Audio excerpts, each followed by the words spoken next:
Morning, friends and family. Today's reading is Ruth chapters 1 through 4. God, I just pray that you would open our eyes and our ears to the spirit realm. God, let us glean from this story. God, let us take and apply this message to apply to our everyday life, God. I pray that the words would stick close to our minds and hearts as we go about our vigorous work today. God, let us be more like you. We're grafted in with your word, God. So let us pick the nuggets out and let us just chew on the meat of your word. God, we've been drinking milk like little babies, God. I pray that you would give us more pure spiritual food, solid food. In Jesus' name I pray. Amen. Hello, everybody. Glad you're with us today. Let's jump right in. Bible recap, Bible in a year. Figured we would take y'all on our journey with us. Read through Judges recently. I don't know if y'all saw those videos, but you can jump right in with the book of Ruth. Ruth's story takes place during the time of Judges. Okay? Talks about a woman named Naomi and how she loses her husband and her sons. It says, in the days when the judges ruled, there was a famine in the land. So a man from Bethlehem in Judah, together with his wife and 2 sons, went to live for a while in the country of Moab, the Moabites. If you remember, Moab was one of the daughters of Lot's daughters. They slept with their dad. And they had, after he left Sodom and Gomorrah, right after that, the 2 daughters went in and slept with the dad and got pregnant. And one of them had the descendants of Moab. Pretty evil. The man's name was Elimelech. His wife's name was Naomi. And the names of his 2 sons were Mahlon and Kilion. They were Ephraimites from Bethlehem, Judah. They went to Moab and lived there. Now, Elimelech, Naomi's husband, died, and she was left with her 2 sons. They married Moabite women, one named Orpah and the other named Ruth. After they had lived there for 10 years, both Mahlon and Kilion also died, and Naomi was left without her 2 sons and her husband. When Naomi heard in Moab that the Lord came to the aid of his people by providing food for them, she and her daughters-in-law prepared to return home from there. With her 2 daughters-in-law, she left the place where she had been living and set out on the road that would take them back to the land of Judah. Then Naomi said to her 2 daughters-in-law, "Go back, each of you, to your mother's home. May the Lord show you kindness as you have shown kindness to your dead husbands and me. May the Lord grant that each of you will find rest in the home of another husband." Then she kissed them goodbye, and they wept aloud and said to her, "We will go back with you to your people."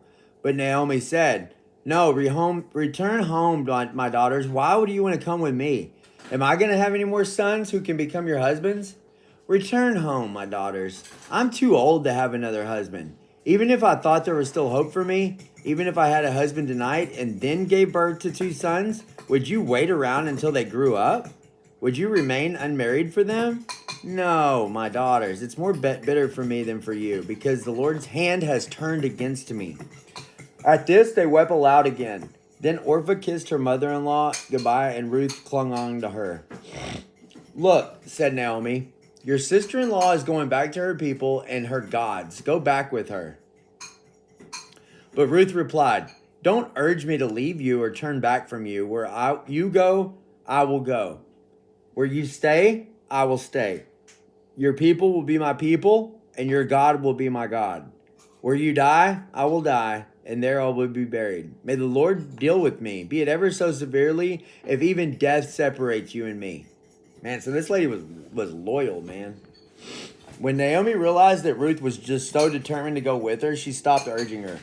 So the 2 women went on until they came to Bethlehem. When they arrived in Bethlehem, the whole town was stirred up because of them, and the women exclaimed, "Can this be the Naomi?" She said, "Don't call me Naomi." She told them, "Call me Mara, because the Almighty has made my life very bitter. I went away full, but the Lord has brought me back empty. Why call me Naomi? The Lord has afflicted me. The Lord Almighty has brought misfortune upon me. So Naomi returned to Moab and accompanied by Ruth the Moabite, her daughter-in-law. And she arrived in Bethlehem as the barley harvest was beginning. Okay, so we're seeing this as the beginning of the barley harvest. Interesting. Ruth chapter 2. Ruth meets Boaz in the grain field. Now, Naomi had a relative on her husband's side, a man of standing from the clan of Elimelech, whose name was Boaz. And Ruth the Moabite said to Naomi, "Let me go to the fields and pick up the leftover grain behind anyone in whose eyes I find favor." Naomi said to her, "Go ahead, my daughter." So she went out. She entered a field and she began to glean behind the harvesters. As it turned out, she was working in a field that belonged to Boaz, who was from the clan of Elimelech.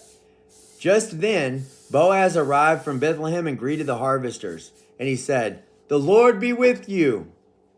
"The Lord bless you," they answered. Boaz asked the overseer of his harvesters, "Who does that young woman over there belong to?"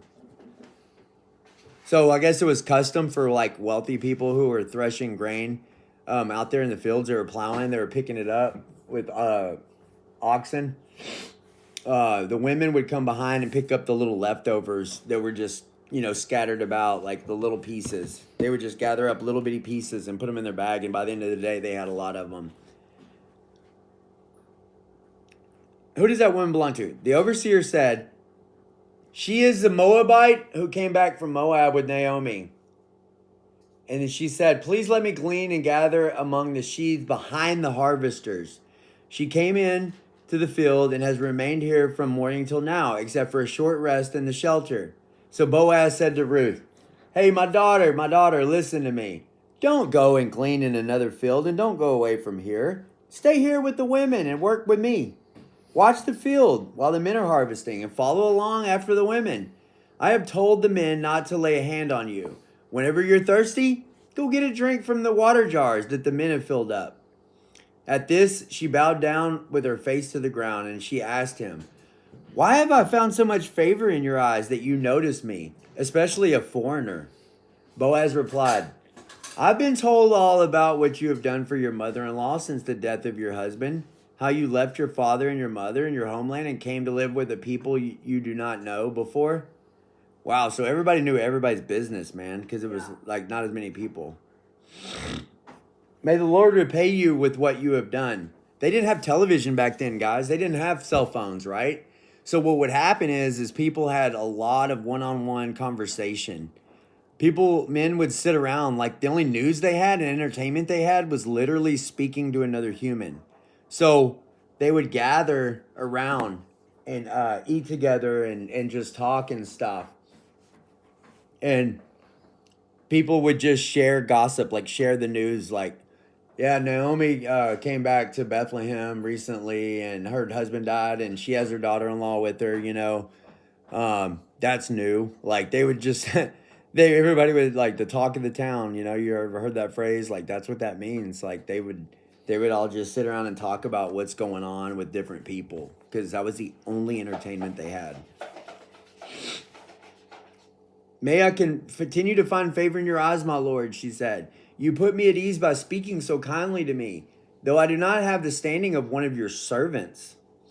At mealtime, Boaz said to her, "Come up here, have some bread, dip it in the wine and vinegar."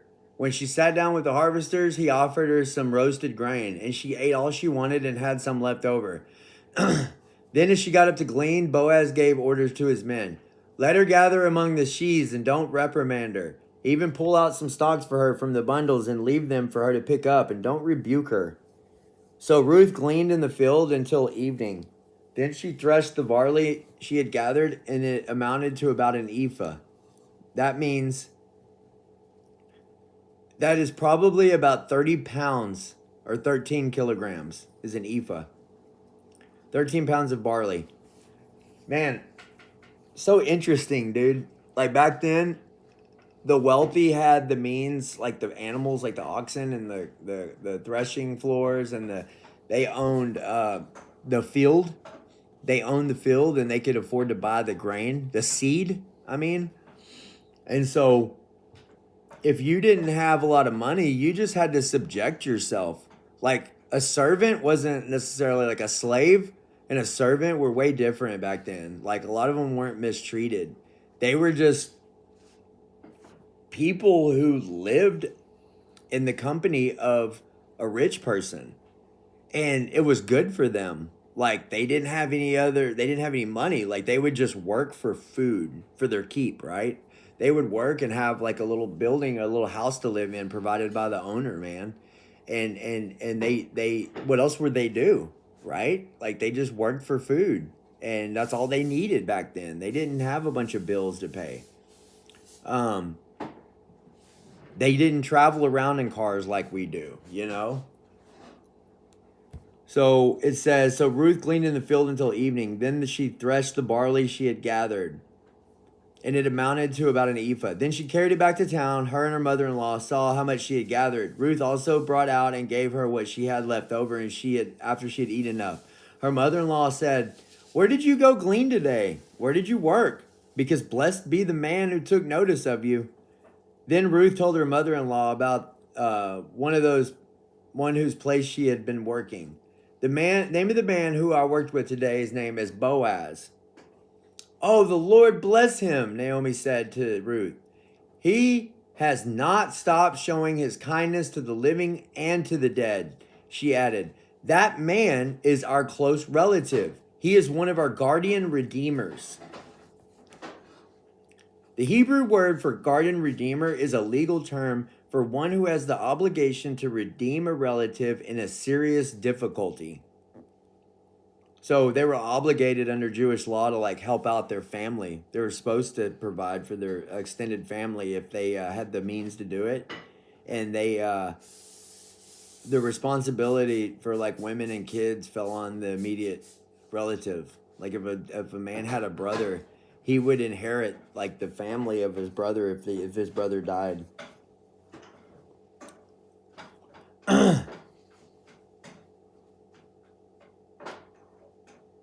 Then Ruth said to the Moabite said, "He even said to me, 'Stay with my workers until they finish harvesting all my grain.'" Naomi said to Ruth, her daughter-in-law, "It will be good for you, my daughter, to go with the women who work for him, because in someone else's field, you could get hurt." So Ruth stayed close to the women of Boaz to glean until the barley and wheat harvests were finished, and she lived with her mother-in-law. One day Ruth's mother-in-law Naomi said to her, "My daughter, I must find a home for you, where you will be well provided for. Now Boaz, with the women you have worked with, is a relative of ours. Tonight he will be winnowing barley on the threshing floor. Wash yourself, put on perfume, get dressed in your best clothes that you have. Then go down to the threshing floor. But don't let him know you're there until he has finished eating and drinking. When he lies down, note the place where he is lying. Then go and uncover his feet and lay down. He will tell you what to do."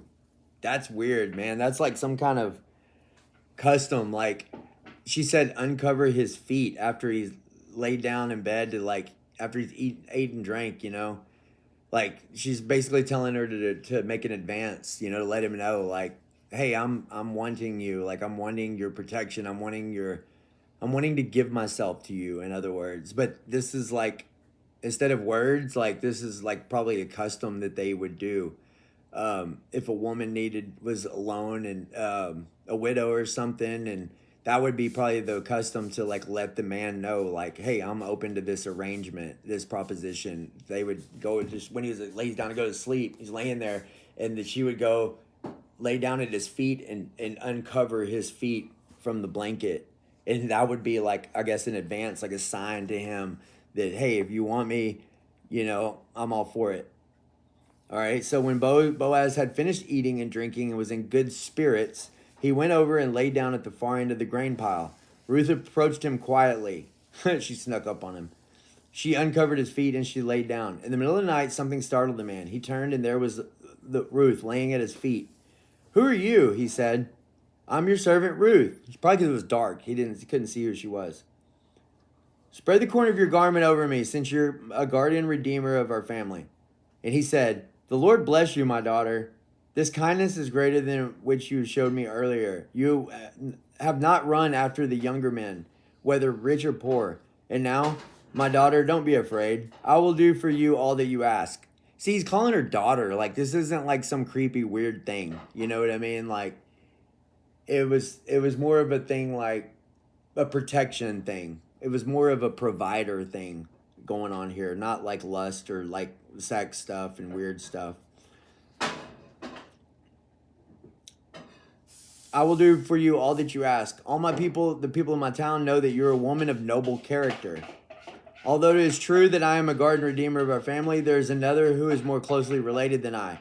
Stay here for the night. In the morning, if he wants to do his duty as your guardian and redeemer, good, let him redeem you. But if he's not willing, as surely as the Lord lives, I will do it. I'll take care of you.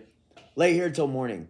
So she laid at his feet until morning, but got up before anyone could be recognized. And he said, no one must know that that woman came to the threshing floor.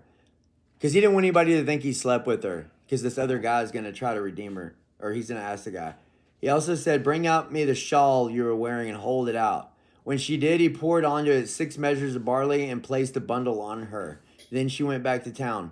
When Ruth came to her mother-in-law, Naomi asked, how did it go, my daughter? Then she told her everything Boaz had done for her and added, and he gave me these 6 measures of barley and said, don't go back to your mother-in-law empty-handed.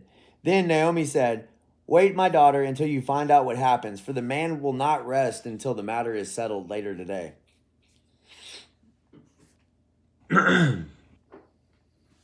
Ruth chapter 4.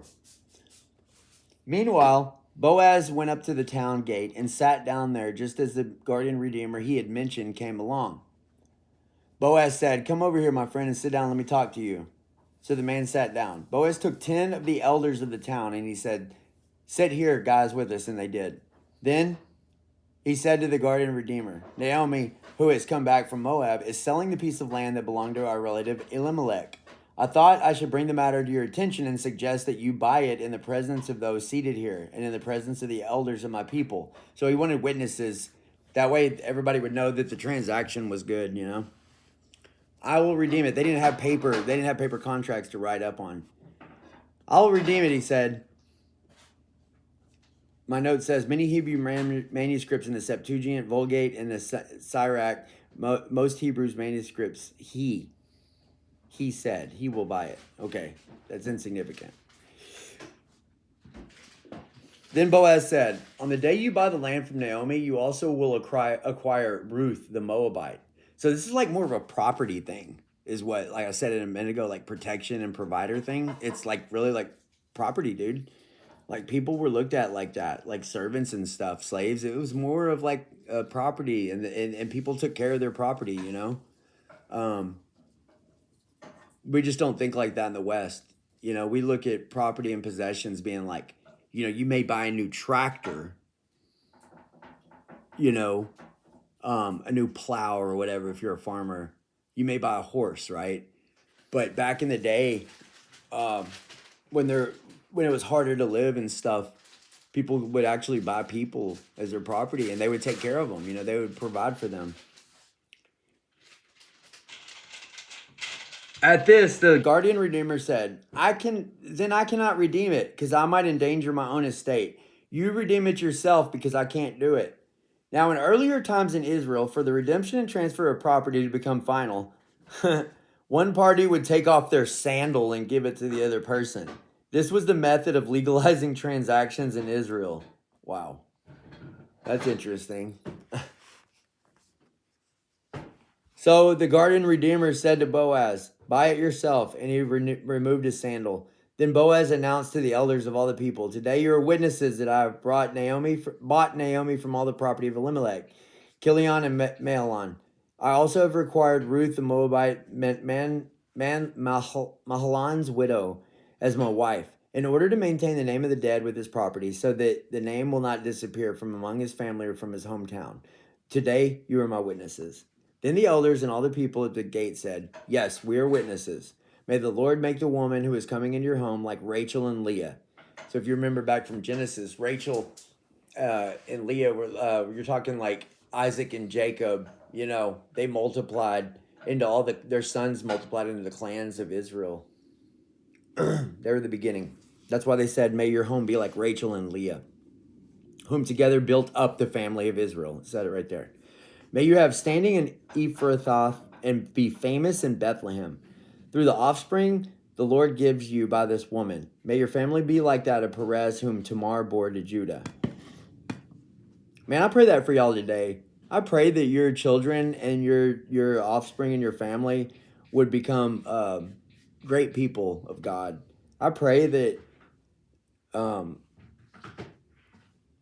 you may have standing in the city in which you live. I pray that you have standing in the state that you live.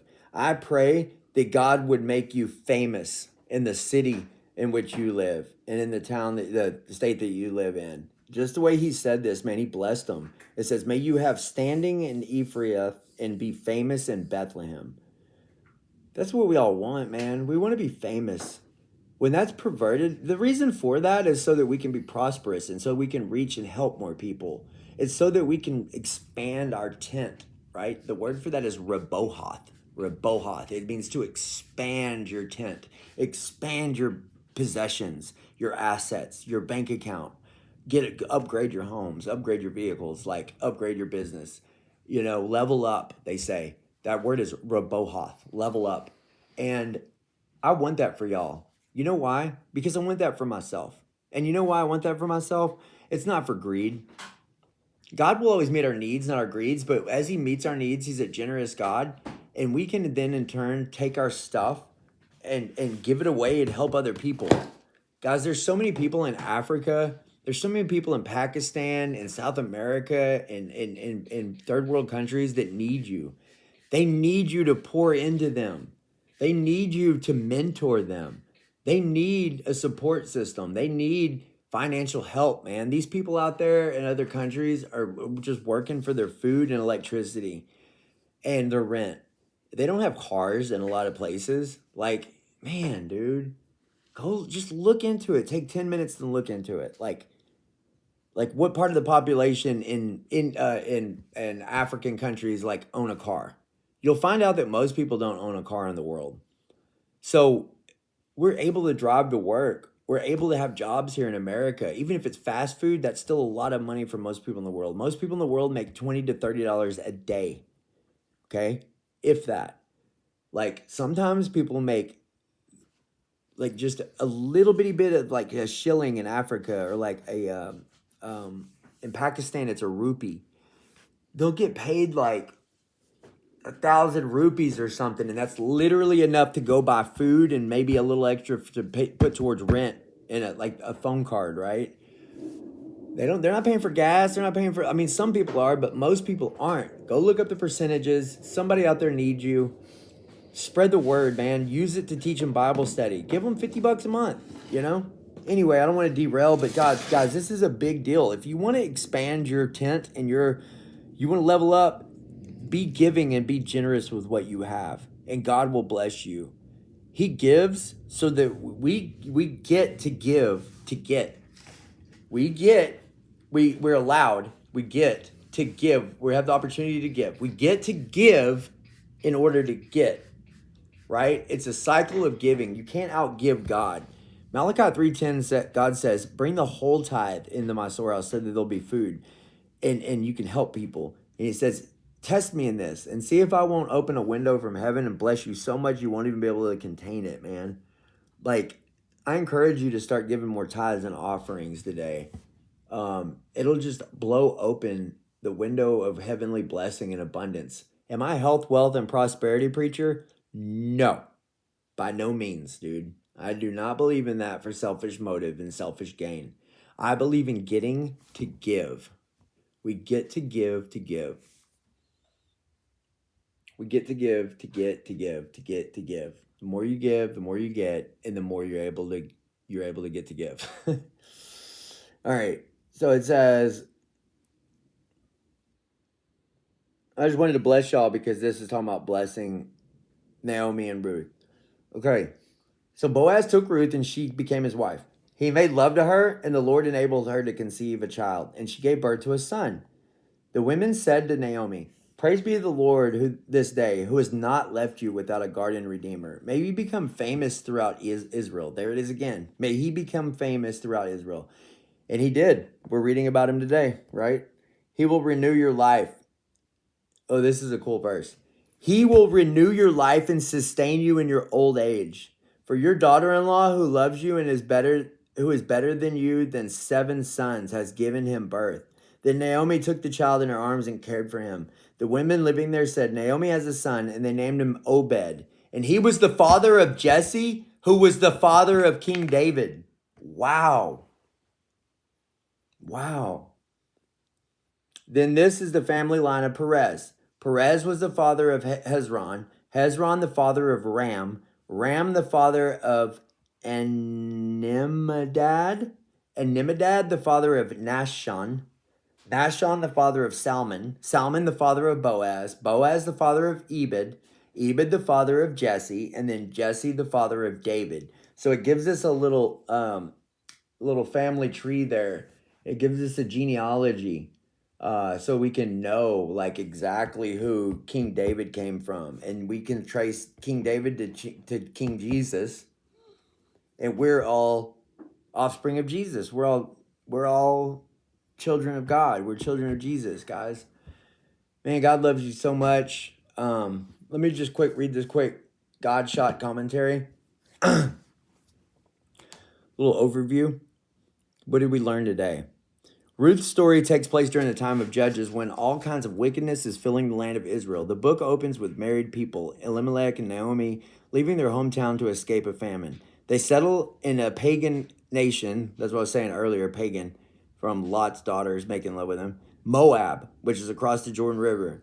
After they and their 2 sons get to Moab, the sons do the very thing Moses warned against them. They marry women and worship other gods. Eventually, Elimelech and his sons die, leaving Naomi and her Moabite daughter-in-law to fend for themselves.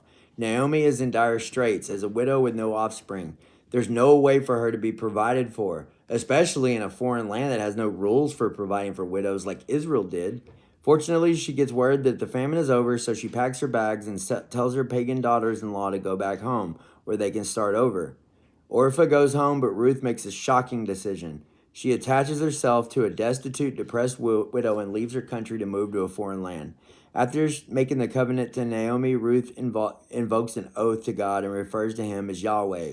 This lets us know that something has happened in her heart. Her allegiance has transferred from her pagan gods to Naomi's God. Wow. That's why she said, your God will be my God. That's cool. I didn't realize that when I read this before. They make it back to Bethlehem, but Naomi is bitter. She thinks God is mistreating her. She has no idea what's in store. She even complains God's blessings are on their way. Or even as she complains, God's blessings are on their way, and every detailed timing and placement is orchestrated for her good. She sends Ruth to work in a field for a relative, relying that God's law that the Israelites must not reap the perimeters of their fields, so the poor sojourners can gather along the edges. This is from Leviticus 19. They were told to let the poor people and travelers gather at the edges of the field to have just something to eat. Like, just put something in their stomach. Naomi's relative landowner, Boaz, sees Ruth working and asks about her. He's way out of her league. She's a foreign widow. He's a wealthy leader in the community. But her work ethic and her kindness catches her eye.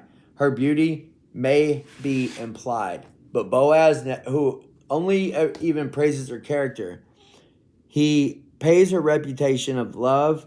He says her reputation of love, humility, and grace precedes her, and he treats her with an extra dose of generosity, even more than the law required. Naomi realizes there's a potential and plays a matchmaker. She tells Ruth to stop dressing like a widow and sends her to see Boaz at night. There's a lot of ambiguity here. Maybe she uncovers his feet so they'll get cold and he'll wake up. I thought that was like some tradition. But some scholars point out that the word feet is often a euphemism for a man's private parts. I don't know about that. It's possible Naomi sent Ruth to seduce Boaz. But given the way Scripture continues to describe them both as upright and virtuous, we should likely conclude that they refrained from anything inappropriate. Yeah.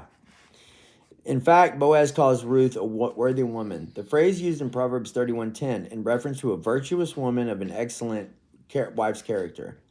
Yeah, like my wife.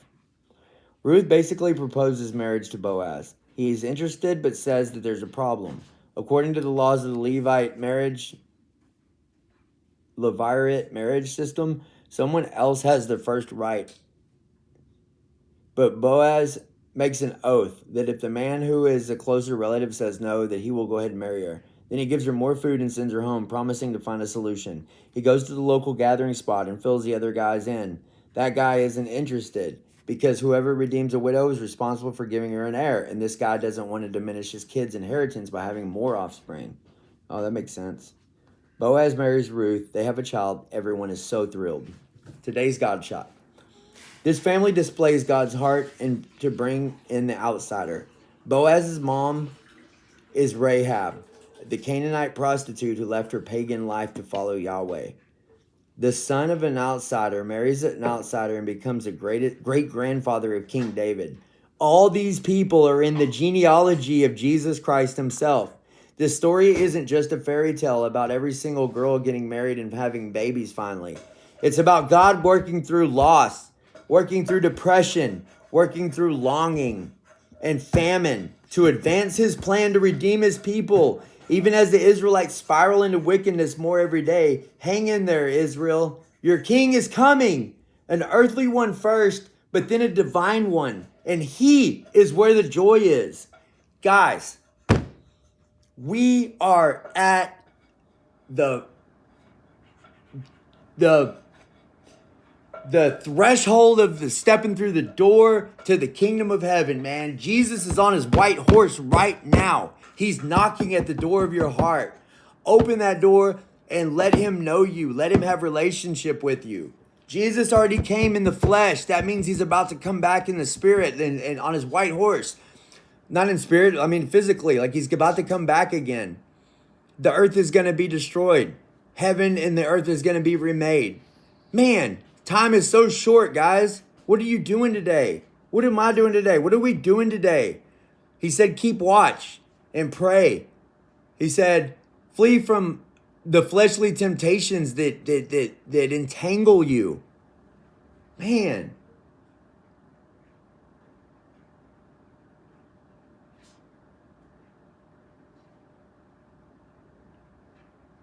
Run the race that God has called you to run. I don't know what that race looks like. I don't know what that course looks like. You do, though. I encourage you. I love you. I bless you. Please have a good day. Please have a good week. Please have a good month. Please have a good year. 2026, man. Time is so short. We may only have like 30 calendar years left till Jesus comes back. Maybe 20. There's a few prophecies in the book of Revelation that need to be fulfilled before Jesus comes back. There's not a one world currency system. There's not a one world religion that's the people have pledged an oath to and gotten a mark on their hand or their forehead, the mark of the beast. The third temple hasn't been rebuilt yet in Jerusalem, but they have the plans for it. It could happen quick. I believe that there has to be a deconstruction of our current world system and our nation before a reconstruction of the Antichrist's earthly kingdom can take place. It describes it in the book of Daniel, Ezekiel, Revelation, that he will rule the earth and that everybody's gonna get raptured. I don't know if I'm pre-trib, mid-trib, post-trib. I don't know if we're gonna be raptured out before the tribulation happens, but that hasn't happened. If you read Revelation 16, all the seals and the trumpets, wormwood hasn't hit the earth yet, but I believe that NASA and the government knows it's out there coming our way. The third of the earth's population hasn't been destroyed by an earthquake and by bitter water. You know, the Ezekiel 38 war hasn't happened yet. I believe that's what's going to eventually come. You hear of these, right now we're at the spot where Jesus said there will be wars and rumors of wars going on. Wars and rumors of wars. After that, you will be persecuted. So this is going to be found in Matthew 24. Let's have a quick peek before we end our video. We're at 34 minutes right now. This is very important, guys. This is where the urgency should come from in your daily life, right? Watch out that no one deceives you, for many will come in my name, claiming I am the Messiah, and he will deceive many. You will hear of wars and rumors of wars. That is what's happening right now with Iran, Maduro, Venezuela, Ukraine, Russia, Israel, Palestine, Israel, Gaza, like all this stuff that's going on, guys. World War I, World War II, Vietnam, Korean War, all these wars, right? We hear about Civil War. Like, okay, there's been wars going on all throughout time. Bam, a big war happens. Time goes by. Bam, a big war happens. Time goes by. Bam. But what is happening now? Now, the birth pains have increased. As a woman gets closer to giving a baby, the birth pains increase, and they get more frequent, and they get harsher. So, it goes from bam, a war happens, time goes by. Bam, a war happens, time goes by. But now we're like, dude, war in Kuwait, bam. The war in Iraq, bam. The war for freedom, in the Middle East after 9/11, bam. We got the I'm drawing blanks. Y'all know what I'm talking about. We got the Ukraine Russia thing. We've got the Israel Gaza thing. We've got the how about the war between left and right? How about the war that's happening between the left and the right? My wife just said so adequately. Great example. Like all these there's wars and rumors of wars that are increasing in frequency right now. They're increasing. They're getting closer and closer together. You'll hear about one and then another thing comes up. It says, but see to it that you're not alarmed. Okay? My voice tone right now is not from alarm, it's from urgency and a care and love to warn you to be ready. It says, nation will rise up against nation. That is what's happening right now. Kingdom against kingdom, right? There will be famines and earthquakes in various places. That's happening. All these are the beginning of birth pains. So we're at the beginning of birth pains. But it says, verse 9, then you will be handed over and persecuted and put to death. You'll be hated by all nations because of me. At that time, many will turn away from the faith and will betray and hate each other, and many false prophets will appear and deceive many. Because of the increase in wickedness, the love of many will grow cold. But the one who stands firm to the end will be saved. And this gospel in the kingdom will be preached to the whole world as a testimony to all nations, and then the end will come. Then you'll see the Antichrist standing in the third temple, the abomination that causes desolation, spoken of through the prophet Daniel. Let the reader understand. Let those who are in Judea flee to the mountains. When you see the Antichrist standing in the third temple, run to the mountains because an attack is imminent on Israel. Let no one on the housetop go down and take anything out of the house. Let no one go back to their field to grab their jacket. How dreadful it will be for pregnant women and nursing women in those days. Pray that flight, when you run, will not take place in the winter or on the Sabbath. There will be great distress, unequaled from the beginning of the world till now, and never be equaled again. Those days will be cut short, but for the sake of the elect, they will be cut short. At that time, if anyone says, look, there's the Messiah, don't believe it. False prophets and false messiahs will appear and perform great signs and wonders to deceive, if possible, the elect. They will be able to perform sorcery and magic like they did in the book of Exodus whenever the magicians turned their staffs into snakes like Moses did. That's going to start happening again. He says, see, I told you these things ahead of time. And then he talks about read Matthew 24. Then it talks about God sending his angels to gather the elect from the four corners of the heavens, the earth. As soon as you see the fig tree twigs getting tender and leaves coming out, you know that summer is near. Even so, when you see all these things happening, you know that it is near, right at the door. So I tell you, this generation will not pass away until all these things have happened. That generation that he's talking about, when you start seeing those things, won't pass away until all these things happen. I believe we could be that generation because we're seeing the wars and rumors of wars.